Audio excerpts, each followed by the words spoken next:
Ironically, fraud in accounting caused also the accounting profession to have bigger business. And I know that's not really fair, but it was true. It's Monday and time for the Back to Business podcast, featuring Calgary's industry leaders, insightful and inspiring conversations with founders, CEOs, entrepreneurs, and philanthropists who help shape our city. Heralding from the Calgary Petroleum Club, connecting Calgary's business leaders since 1948. In the spirit of reconciliation, we acknowledge that we live, work, and play on the traditional territories of the Blackfoot Confederacy, Siksika, Kainai, Piikani, the Tsuut'ina, the Eahe Nakota Nations, the Métis Nation Region 3, and all people who make their homes in the Treaty 7 region of southern Alberta. Welcome today's show host, Kim Hayden. Today's guest is Adrienne Bellehumeur. Adrienne is director and owner of Risk Oversight, a leading firm specializing in governance, risk and compliance, internal audit, SOX and CSOX programs. She is also the founder of Bellehumeur Co., where she consults, speaks, trains, and writes on documentation and workflow best practices. She is the author of The 24-Hour Rule and Other Secrets for Smarter Organizations, which you can think of as the first mass market book on documentation best practices. All righty, welcome to the show, Adrienne. I'm super excited to dive into all that you do, but I first would love to get to know a little bit more about Adrienne. All right. Well, thank you, Kim, for having me. My name is Adrienne Bellehumeur. I am a mom of 3 kids, 9 and under, and 2 stepkids. I've lived in Calgary for almost 20 years. I moved here during one of those big booms 20 years ago when all professionals were moving to Calgary. I came from Ontario with a huge group of kids at the time and had a blast. I don't know if we'll ever see Calgary like that again. It was just constant parties and fun and lots of opportunity. And I'm married a Calgarian, so I've been here ever since. I'm a CPA and expert in documentation, which is actually 2 nerdy things, but I love it. And also consider myself a bit of an amateur speaker and writer as well. Well, I wouldn't say being a published author is an amateur speaker. Yeah, that's pretty amazing. And it's a real book. It's a real book, yes. ChatGPT didn't do this, right? No? ChatGPT. Yeah, so my latest book, The 24-Hour Rule and Other Secrets for Smarter Organizations. Yes, it is a real book. It is by Penguin Random House did release that one, so you can find that at all major channels. It's considered the first mass market book in documentation best practices. That just means that it is the first accessible book. I mean, the topic of documentation, obviously not the sexiest one you've ever heard about, and can be very technical, very dry, very focused by profession. We teach lawyers how to document one way, CPAs learn another, doctors another way. And this is comprehensive and it covers all professions, all industries. So that's it, yeah. So when you talk documentation, what is the number one mistake that you see when you're going into businesses and such, when you're reviewing what they have done or maybe what they have not done? Number one issue in documentation actually speaks to the title, the 24-hour rule. We lose so much information in the first 24 hours of hearing it or having an idea or having a discussion or and even opportunity as well. So the 24-hour rule is I call it the golden rule of documentation. It's a really different take on how we're used to talking about it, and that you have to process, rewrite, or rethink information within 24 hours of hearing it, or you'll lose that information or opportunity. The biggest mistake I see in companies is not being disciplined enough with the information flow that comes in. It's not about the documents themselves. It's actually the discipline around personal information management practices, especially what we see in meetings, sales opportunities, going to conferences. So that's the hence the title. I can so relate with that. Yeah.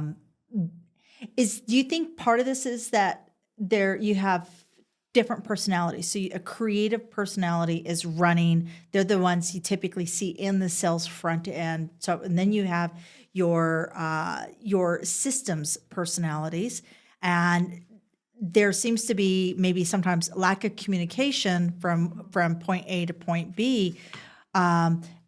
With the 24-hour rule, do you have like tips, ideas, systems that somebody who's a creative that isn't very good at documenting? Personal experience, trying to get systems manuals. I do everything in my head. Yeah. And then it's like, oh my God, and I have to now teach this to somebody, right? I think a lot of people who are building companies or have companies, when they first implement, they do it themselves. Mm-hmm. Now they have to teach it to somebody else. What are some strategies around that? That's like crazy. Please help me, please. Well, I mean, the 24-hour rule, it's universal. I mean, I train people in documentation all the time under my company, Bellehumeur Co. And I speak to administrators all the way to executives, and they all have problems with 24-hour rule processing. It doesn't matter if you're in the corporate world or you're an entrepreneur. We all struggle with managing the tremendous volume of information and opportunity that comes into our day. But I would say, to your point about actually using it to grow your business, the documentation is fundamentally a tool of leverage. So absolutely, I do work with business owners, companies that are looking to go public, companies that are looking to expand. Documentation is a tool for leverage. Like even my own business, I hired an administrator recently, and I had to get all these things, these little things that I did in my head onto paper. I mean, it's very basic. Whenever you involve even one more person, you put it's a natural progression to get things on paper. And without actually putting things on paper properly, it's a big limit. It will hinder your ability to grow big time. So one very important, it's not all, I mean, there's lots you have to do in scaling, but it is one of your simplest thing is to get things onto paper and can be, and even stuff, it can be a voice recording. It can be, documentation is a broad concept. It's not just about boring process manuals that you're used to thinking of. Nowadays, video is so easy to make. Podcast is a great example, not really considered documentation, but still a form of content that you can be reusable. So really, yeah, that is a good point that all our business owners looking to scale need to get a hold of their documentation for many, many reasons, especially just to get that next one or two people involved will require something in writing. Is this where the risk management? So walk me through, we've got risk management and documentation. Yeah. So walk me through what is specifically from your training, from how you serve, what is risk management? So I own a firm called Risk Oversight, and we've been in business for a long time. I own it with my husband, and we specialize in governance, risk, and compliance programs. So that's things like SOX compliance, CSOX compliance, risk management programs, internal audit. I mean, these are just fancy terms. Really what they're about is giving, in my humble opinion, it's about giving companies better habits and kind of constantly be checking up on those habits. Like I know I'm definitely simplifying it, but that's often the value you get out of governance, risk, and compliance work. And so that's our firm, Risk Oversight. I have another company called Bellehumeur Co., and that's kind of my personal brand where I do more of my documentation workflow and productivity speaking, and that's kind of risk oversight and risk management work is one type of documentation best practice, I'd say. But my speaking and training and documentation is a little bit broader. It can cover everything from just making you more productive to scaling your business, to getting information out of people's heads, and to recreating process that someone has been doing for a long time. So there's kind of how my businesses work together, but they are very, in practice, there's a lot of similarities. A lot of I've learned a lot synchronicities. from both. Yeah. Okay, real quick before we move forward, CSOX and SOX, what does that stand for? So SOX 404, that's Sarbanes-Oxley legislation it actually has been around for 21 years. If you remember our lovely Enron, ironically, fraud in accounting caused also the accounting profession to have bigger business. And I know that's not really fair, but it was true. The collapse of Enron and the kind of knee-jerk reaction was to create this Sarbanes-Oxley legislation 21 years ago. And SOX there were major changes in our compliance landscape 21 years ago with SOX. We ended up, companies had to certify their internal controls and had to have a lot more rigor of how they deal with the auditors. So that's actually the SOX 404 is what is in the US. CSOX is just the kind of the Canadian version.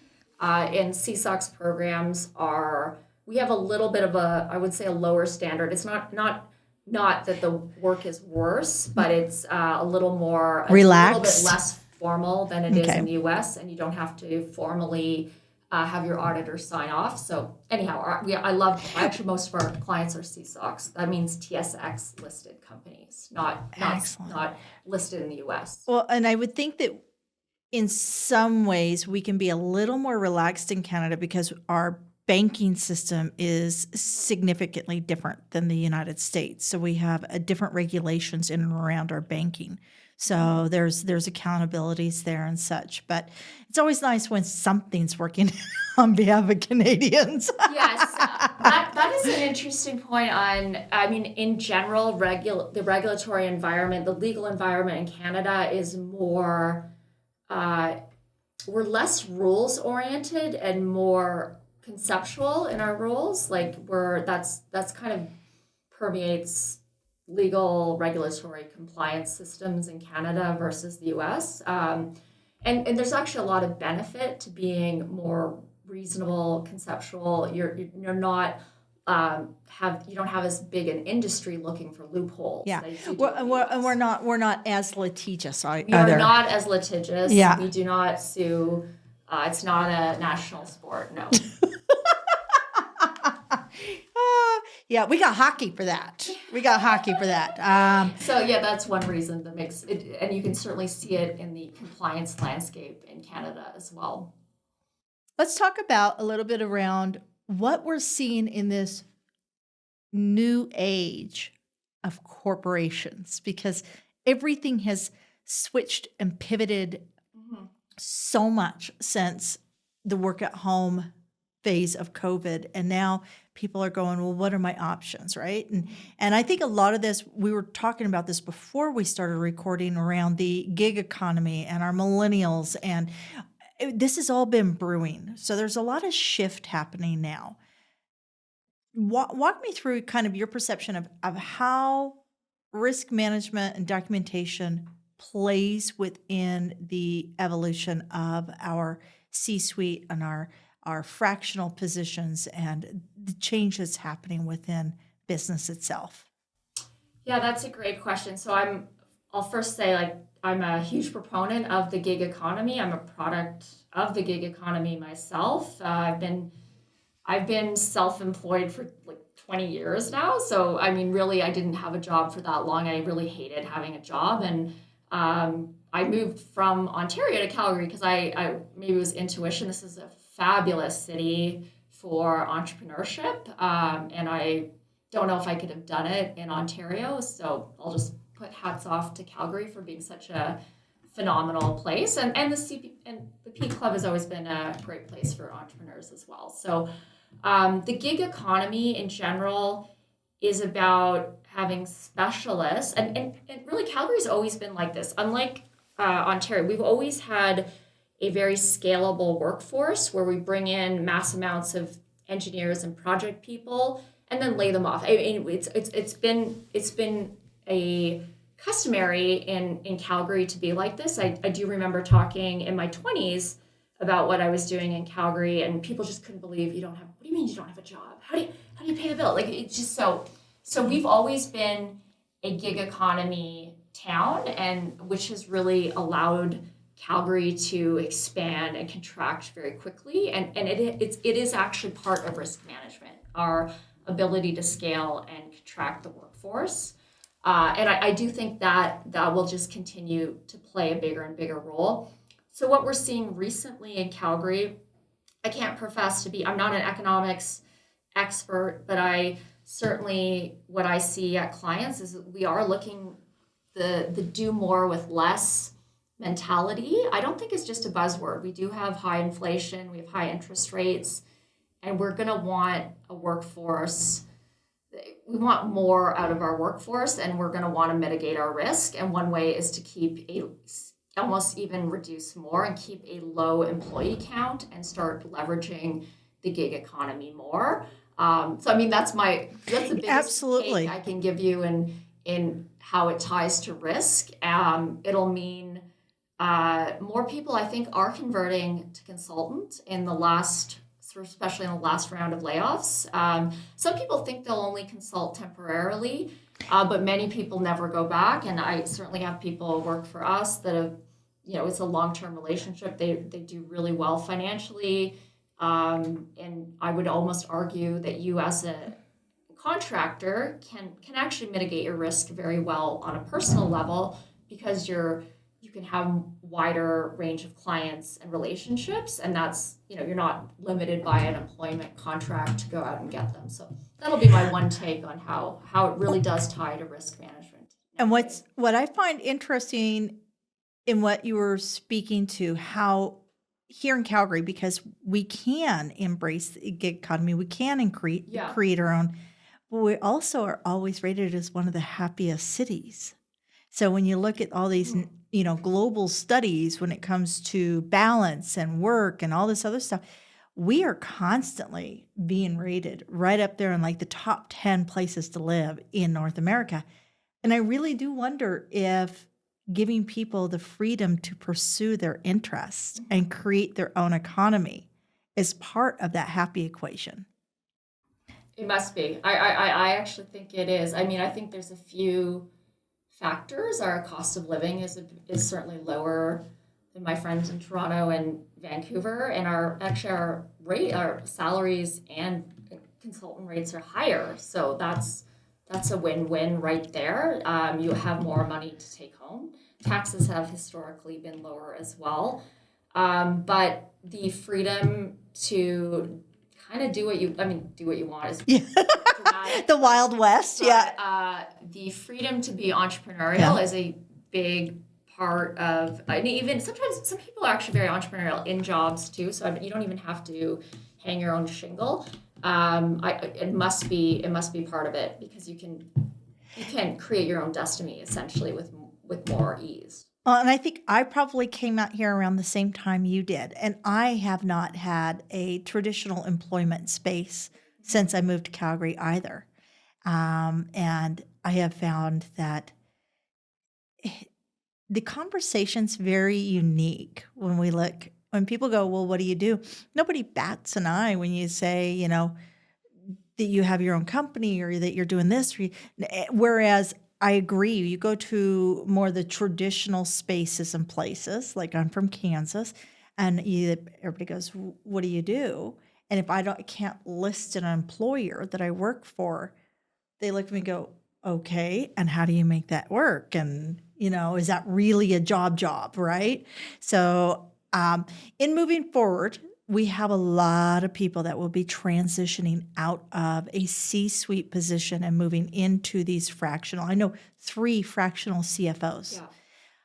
What are some strategies that you would tell them that they need to do first and foremost in moving into that fractional space or that consultant space from the corporate space, things that they weren't doing in the corporate space that they need to kind of put that infrastructure in place in becoming a consultant Becoming a consultant. or building their own business, right? Yeah, I mean, most people in the consulting space, and yeah, we did actually have had a lot of layoffs in the last few months in Calgary, and we will see a lot of people moving to consult. And strangely, actually, consulting rates are pretty high right now. So this is quite topical. I think most people leave consulting because it takes a little while to develop a book of clients. That's kind, and clients can be drag their feet to start. I mean, you're Yep. at the mercy of when they want to start. But most people stick out a certain period, realize the benefits. That's almost my first advice is to look out for the long game. Usually getting employment is actually faster than building clients. So people, you do lose a lot of people. People get disheartened in the first year. So that would be my advice is the first year can be a bit rougher than the other years. Maybe, I don't know if that's the advice you're Yeah, looking no, for, but that's it is that one of it does the, take endurance, absolutely. yeah. You know, I would say that in that first year, maybe practice, maybe put some time in every day, a check-in on your systems, what you've learned that day, so that when it does come time for scalability or hiring, that you know that you actually already have that playbook started. When you talk about documentation, you know, it's crazy because as a lifelong entrepreneur, going back and trying to create the book once I'm already busy and have clients underneath me is really challenging. It's really challenging. It takes a Yeah. long time too. Like you sit there and go, and then you forget. Like you were saying, that 24-hour rule, right? You forget. And we operate, I don't know about, I'm guessing you're the same way, that we work within almost a PhD level of what we do, right? So we're at the top of our game in our specificity within our field, right? And now we have to teach somebody else everything we've spent 20 years to learn. Mhm. So, you know, that's a big one also, is making sure that you start the right way. You start with the plan to scale, right? Yes. What are some fields that you've been called into that you go, oh, I didn't even think of that? Or what was kind of the most surprising opportunity that's been presented to you? With I guess the fields I work in, I mean, even the realm of documentation, I know people actually don't really have a great definition of it, so that's even part of the book. I think documentation is at the intersection of what I call information management, which is the management could be as basic as organizing the files on your computer to as sophisticated as some enterprise-wide content system. Organizational design is about good process in companies, and that's actually a lot we do with risk oversight is really help companies with their process. And then the third kind of dimension, I call it like the holy trinity of documentation, is personal productivity. So that's really the kicker. That's maybe the surprise. Like I always saw myself, kind of information. I'm good at managing information. I understand process well, but it's really about making us personally productive. That's another huge dimension of documentation. Like if you've ever tried to work on a team that doesn't write anything down, you'll the exacerbation, you spin in circles is the exact opposite of being productive. So I'd almost say this personal productivity realm of the work I do is maybe the more surprising because it wasn't really what I set out to do. But now I've realized as I come full circle, that's really what I need to help. And I've kind of been inching into this over the years, is helping people be more personally productive. And that in turn makes teams and organizations better. So that's my, what are some surprising things I've been called to do? That was also part of your question.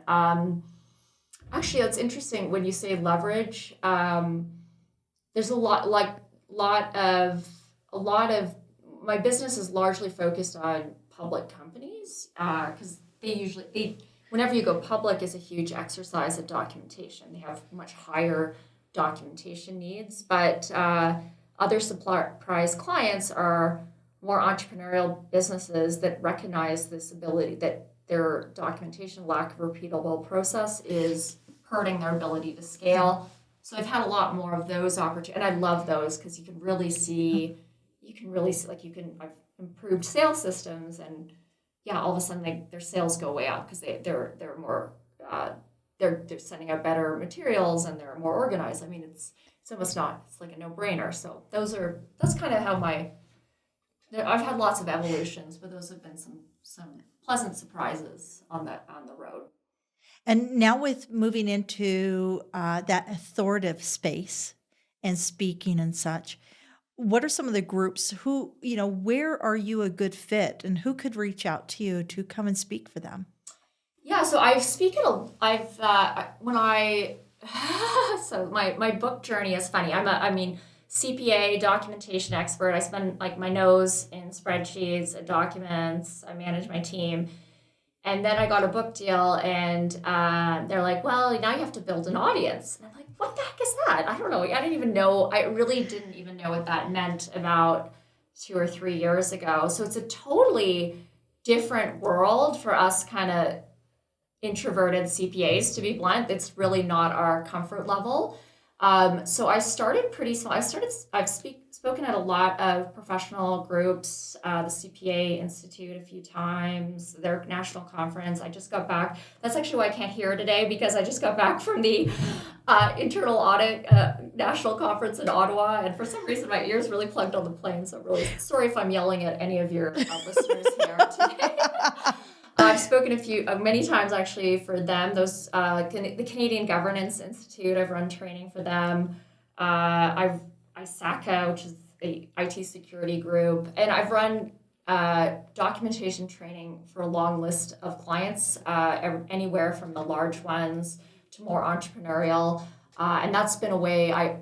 My shameless plug here is I work with companies that are interested in getting their teams better in documentation, and they typically buy the book and they get a presentation, and it's been very successful in getting people to change their behaviors. But I've been speaking quite a bit in the last 2 years, but it's been very interesting because it's a new shift for an introvert like me. So. And it's interesting because you do talk about the introvert versus the extrovert, and yet I find that introverts can stay on task and topic easier because they get the information down.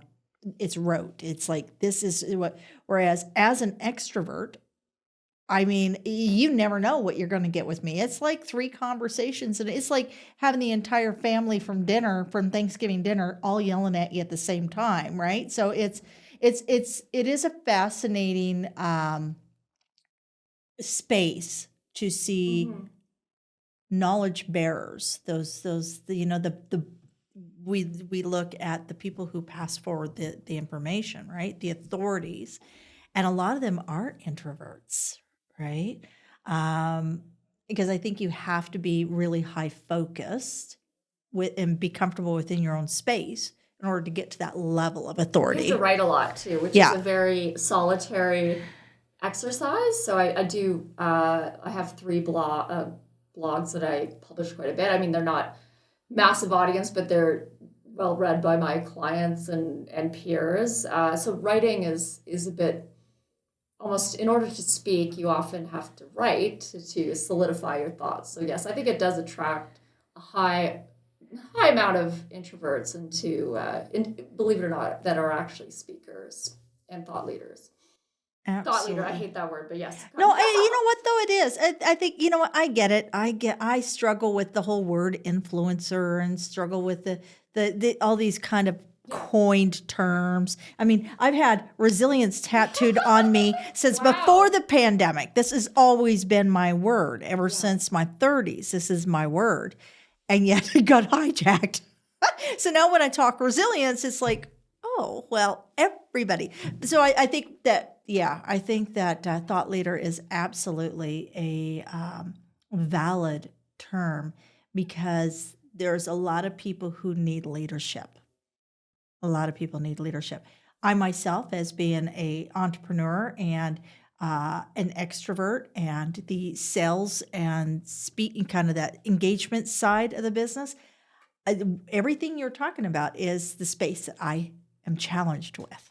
And that's why I just find it so fascinating because I cannot scale to the next level. And when you were talking, I thought it was interesting. You talked about the long game. So statistically speaking, only 9% of small businesses will scale to 7 figures. 50% will hit that 6 figures, mid 6 figure mark. How much do you think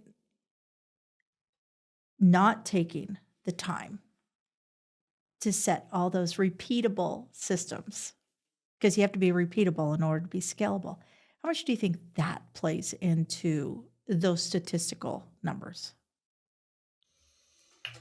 Oh, the system. Well, it might be 100%. I can't even. I don't know if percentage is the right response, but if almost my. Well, as an entrepreneur myself, 20 years, and I started when I was like 25, so you can do the math there. But I mean, I made every mistake in the book, and if you wanted business advice, I could give you every piece of things not to do because I made every single mistake. But I'd probably say the one business advice that I think is the most important that I'm mulling over is that long to game. Like even for, and I mentioned it before, but some deals will take years to close. Some projects that you lose and they'll remember you and come back 2 or 3 years later, or someone will read, and I've presented, and it's funny because I started speaking about 2 years ago, and I had some interesting revelations. I had people who heard me speak 2 years ago have called me for work, so it's really bizarre. I think that certainly when I started out, I thought, oh well, you either win or lose. It's like a hockey game, right? I mean, but it's really this is a much longer game than kind of our traditional view of win and loss. And Totally agree. Okay, off topic. Uh-oh. What's one of your favorite things to, like, hidden gems in Calgary, somewhere that you go either for yourself or with the family, with all those children? Like, what do you do that you love that you think everybody should discover about Calgary? Do I have to say the Peak Club or? No, I want you to. We love the Peak Club, so yes. I do take my kids here. Oh my gosh, hidden gems in Calgary. Or around Calgary. I've gotten all. You know what? I love the zoo. The zoo it's not a big zoo. I'm from Toronto and they have a massive zoo, but it takes you all day. We love taking the kids through the zoo. It's almost like a really nice walk. It's not the biggest zoo in the world, but that's really well run. The public library is fantastic. The public library here is beautiful. Award winning. It is a gorgeous building and phenomenal, cheap entertainment. We get a lot of books there. So that is another major gem in this city. There's so many gems I could describe. We could create a whole tour for you. Yeah. Whole tour for you. So again, share with us the name of your book and where we can find it. Sure. The book is called The 24-Hour Rule and Other Secrets for Smarter Organizations. It's really available everywhere. It's on Amazon. It's on Penguin Random House. Any major retailer, Indigo, they all carry it because it is distributed through Penguin Random House. And I do offer bulks. If your company is interested in some mini training on productivity, workflow, documentation, or internal controls, but maybe many of you won't be, I have some great deals on just buying some books, and you can wrap that as part of the deal. And yeah, that's where you can find the book. You can find the book almost anywhere. We're going to have all of Adrienne's contacts, companies, emails, or websites and such. Everything will be in the show notes.